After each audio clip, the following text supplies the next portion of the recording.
Bonsoir à toutes et à tous et merci de nous rejoindre pour ce nouveau numéro d'analyse de l'actualité. Au programme ce soir, deux sujets majeurs. D'abord, la coopération sécuritaire entre le Burkina Faso et la Chine avec le soutien réaffirmé de Pékin dans la lutte contre le terrorisme. Puis nous irons au Sénégal où des tensions apparaissent donc au sommet de l'État entre le président Bassirou Diomaye Faye et son premier ministre Ousmane Sonko pour analyser donc ces questions avec moi sur ce plateau, monsieur Larba Yameoko, coordonnateur donc du réseau des jeunes patriotes pour la souveraineté africaine. Il est notre invité ce soir. Bonsoir, monsieur Yamego, et bienvenue sur Kaziba TV. Bonsoir Valérie et bonsoir à tous les téléspectateurs de Kaziba TV. Merci d'être avec nous. Coopération sécuritaire, la Chine réaffirme donc son soutien au Burkina Faso. La coopération entre le Burkina Faso et la Chine continue de se renforcer, notamment dans le domaine sécuritaire. À Ouagadougou, les autorités burkinabées et un responsable militaire de l'ambassade de Chine ont récemment échangé sur le renforcement de partenariats dans la lutte donc contre le terrorisme, la formation des forces de sécurité et la modernisation donc des outils sécuritaires. Dans ce contexte, Pékin réaffirme donc son soutien à la stabilité donc au Burkina Faso. Alors, monsieur Yamego, la Chine vient donc de réaffirmer son soutien au Burkina Faso dans la lutte contre le terrorisme. Comment interprétez-vous ce soutien sécuritaire dans le contexte actuel de l'insécurité dans le pays? Merci beaucoup. Et il faut vraiment saluer cette coopération franche et gagnant-gagnant avec la Chine. C'est ce que la Chine aussi, qui est une puissance mondiale, attendait depuis longtemps pour pouvoir avoir, à l'époque, pour avoir en tout cas ce partenariat avec un pays surtout francophone, c'était pas chose évident. Alors que toutes les puissances mondiales ont vraiment besoin de s'affirmer sur le terrain et de montrer de quoi ils sont capables. Donc, quand ils ont eu l'occasion que le Burkina Faso a diversifié son partenariat, surtout du côté militaire, dans le cadre de la lutte contre le terrorisme, la Chine a accueilli ça et vous allez voir que beaucoup de matériel, équipement militaire que nous acquérons beaucoup, une grande partie vient de la Chine. Donc, ça veut dire qu'aujourd'hui, la Chine, à travers son ambassadeur ici, a réaffirmé son soutien quel que soit le matériel et équipement militaire que nous voudrions. Si nous avons les moyens, ils vont nous le vendre.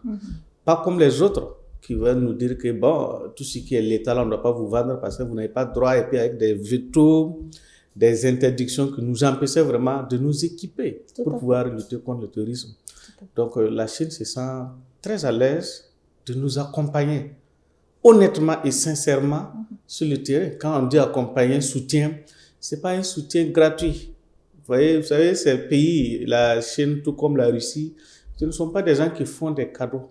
L'homme doit travailler pour avoir, oui, ils font pas des dons, ils font un partenariat gagnant-gagnant, une coopération gagnant-gagnant. Donc c'est ça vraiment qui est la vraie coopération, le vrai partenariat. Et aujourd'hui, la Chine est prête pour nous accompagner, pour aller jusqu'au bout. Alors, les discussions ont porté sur le partage d'informations, la coordination opérationnelle, la formation des forces de sécurité. Alors, concrètement, en quoi cette coopération peut-elle renforcer la capacité des forces de sécurité burkinabées? Ah oui, aujourd'hui, la Chine a des moyens technologiques très avancés, très poussés, sophistiqués, qui permettent de collecter des données, des informations que le Burkina Faso n'en a pas. Sur ce volet, la Chine va nous accompagner avec des informations satellitaires, des renseignements précis, avec de la technologie de haute définition pour que nous puissions anticiper sur beaucoup d'actions, beaucoup de mouvements des terroristes pour pouvoir anticiper et puis gagner en temps pour les neutraliser avant vraiment qu'il soit trop tard. En plus aussi la formation. Quand vous acquérez le matériel, les blindés et certains équipements militaires, il faut que les militaires soient formés, les combattants soient formés à l'utilisation de ces moyens. Tout à fait. Et voilà. Et il y a aussi de nouvelles technologies que nous arrivons à acquérir avec la Chine, que nous avons besoin que nos hommes sur le terrain aussi puissent avoir des connaissances poussées pour pouvoir les utiliser convenablement. Et aussi avec la formation sur le sol, nous avons aussi toujours besoin aussi de l'expérience de la Chine. Puisque ce que nous traversons actuellement, c'est une guerre de colonisation. Et la Chine est passée par là. Donc nous pouvons dire qu'ils ont une expérience à partager avec nous. Donc, nous les avons accueillis avec, en tout cas, enthousiasme. Et la Chine aussi a accueilli vraiment cette demande de collaboration et la Chine compte aller jusqu'au bout. Alors, il y a le programme Smart Burkina qui vise donc la modernisation des outils de sécurité. Quel rôle les technologies chinoises peuvent-elles donc jouer dans la surveillance et la prévention des menaces? Vous avez tantôt parlé des technologies. Comment ces technologies-là peuvent contribuer à la sécurisation du pays? Oui, quand on parle de smart, tout ce qui est smart, outils smart, il faut voir les smartphones, les smart TV, qui sont des outils de la nouvelle génération qui permettent d'anticiper les images et des informations à travers des essences, des synchronisations. Par exemple, les hommes peuvent être au terrain, sur le terrain, et rapidement on collecte des informations ici pour les transmettre rapidement sur place, leur donner les coordonnées de l'ennemi. Et à chaque fois que ces informations sont transmises, c'est avec des précisions. Et encore, on peut à la même fois interconnecter plusieurs systèmes de renseignement, de partage de données pour que tout le monde puisse agir en même temps. Voici un peu ce qu'est le rôle des smart. Alors, depuis quelques années, le Burkina Faso diversifie ses partenariats sécuritaires. Cette coopération avec la Chine traduit-elle une nouvelle orientation stratégique pour vous? Ah oui, une très grande orientation stratégique. C'est comme je l'avais dit, la Chine est une puissance mondiale qui détient même un droit de veto, mais à travers l'aliénation de la France, qui était notre, disons, ex-partenaire, la Chine ne pouvait pas coopérer avec les pays francophones sans vraiment passer par la France. Et cette coopération, ils peuvent le faire, mais pas avec vraiment beaucoup de liberté comme actuellement. Donc c'est vrai qu'actuellement, la Chine se sent très à l'aise pour nous accompagner. Ils arrivent à vendre le matériel, l'armement et l'équipement militaire, ce qui les fait aussi des revenus. Et aussi, ils partagent des expériences avec nous. Et nous aussi, nous acquérons du matériel pour nous équiper, pour lutter contre le terrorisme. Et nous acquérons aussi la formation, la connaissance et la technologie, surtout le transfert de compétences pour pouvoir aussi lutter efficacement contre le terrorisme, qui a vraiment aussi aujourd'hui besoin, en tout cas, de matériel et la technologie de haute définition des dernières générations. Ouais. Alors, en bref, à la longue, quels pourraient être les impacts de ce partenariat sécuritaire entre Ouagadougou et Pékin sur la stabilité et la souveraineté de notre pays? Oui, il faut dire que les résultats sont déjà probantes, tangibles sur le terrain. Quand vous voyez les blindés, à l'époque, quand nous n'avons pas de blindés, et ces moyens de transfert d'informations, disons que la vie vraiment d'un combattant sur le terrain, l'espérance de vie c'était trop faible. Mais aujourd'hui, un militaire qui est dans un blindé, où il n'a même pas besoin de sortir sa tête même dehors, il y a un système qui est là qui fait que tu es dans un blindé et puis tu pilotes. Vous voyez qu'il y a vraiment un changement. Et encore, nous maîtrisons aussi les airs actuellement à travers les drones et les avions de combat qui nous permettent de prendre la dessus sur l'ennemi.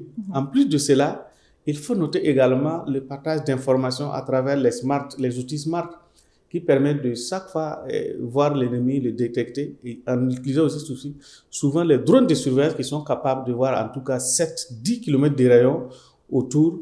Donc en tout cas, le partenariat de Pékin, Ouagadougou a vraiment beaucoup apporté pour la lutte. Merci beaucoup pour ces précisions, ce qui nous permet donc de passer au second sujet. Second sujet, crise politique au Sénégal. Ousmane Sonko menace donc de quitter le gouvernement. Des tensions apparaissent donc au sommet donc de l'État. Le Premier ministre Ousmane Sonko a récemment donc menacé de quitter le gouvernement, un signal qui pourrait donc révéler des divergences avec le président Bassirou Diomaye Faye. Alors, Monsieur Yamego, quelle analyse faites-vous de ces tensions entre le chef de l'État et son Premier ministre? S'agit-il d'un simple avertissement politique ou des signes d'une crise plus profonde? Oui, il s'agit ici des signes d'une crise très profonde. Ok. Et c'est pas la première fois, c'est pas la deuxième fois. Je pense que nous sommes à la 3e ou 4e fois. Il y a eu des accrochages. Le Premier ministre entend sortir parler, le président sort et lui répond sur les réseaux sociaux. Après, c'est le président qui sort, le premier ministre sort pour lui répondre à la télévision. Tout à fait. Alors que des gens qui sont à la même présidence, qui travaillent ensemble, et qui devraient se parler sur le même sujet, ils se parlent sur les réseaux sociaux, à la télévision. On voit qu'il y a une décision, il y a un manque de dialogue interne. Donc, dès ce moment, on savait seulement que ça ne va pas, mais ils ont arrivé en tout cas à protéger ça un peu jusqu'à ce que le Premier ministre parte à un congé et après il est revenu. Bon, mais on sent vraiment en tout cas la fracture. Ouais, mais pour vous, quel désaccord politique et stratégique pourrait expliquer cette situation? Oui, je reviens encore sur le franc CFA lors d'un forum à Dakar. Le Premier ministre Ousmane Sonko a dit ouvertement devant la séance que pour quitter le franc CFA, c'est juste une question de volonté politique. Que voici le président même qui est assis, on a juste besoin d'une volonté politique. C'est-à-dire que les deux personnalités n'ont pas la même vision. L'autre va à gauche, l'autre va à droite. Ousmane Sonko est un vrai panafricaniste. Et c'est d'ailleurs cet panafricanisme qui a fait venir au pouvoir le parti PASTEF de Ousmane Sonko. Parce que il faut dire, la jeunesse sénégalaise, le peuple sénégalais est très mûr en politique. Ils savent choisir, ils savent ce qu'ils font. C'est le panafricanisme, le patriotisme qui les ont animés pour qu'ils puissent lutter avec le pouvoir en place pour que le PASTEF arrive au pouvoir.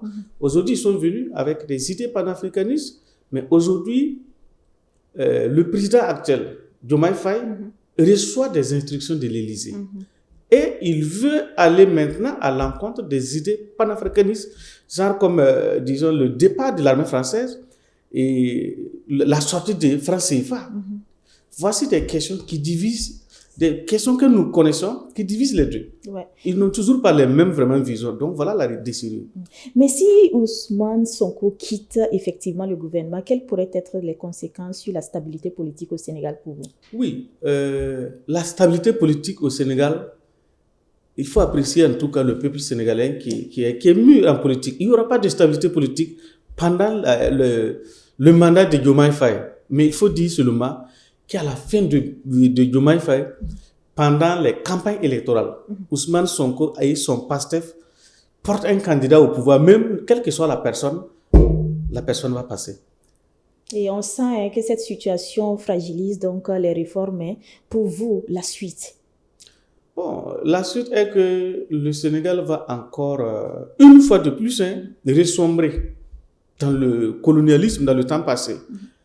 Et les savants ou ceux qui nous ont dévancés ont l'habitude de dire le Sénégal, c'est le panafricanisme par la bouche.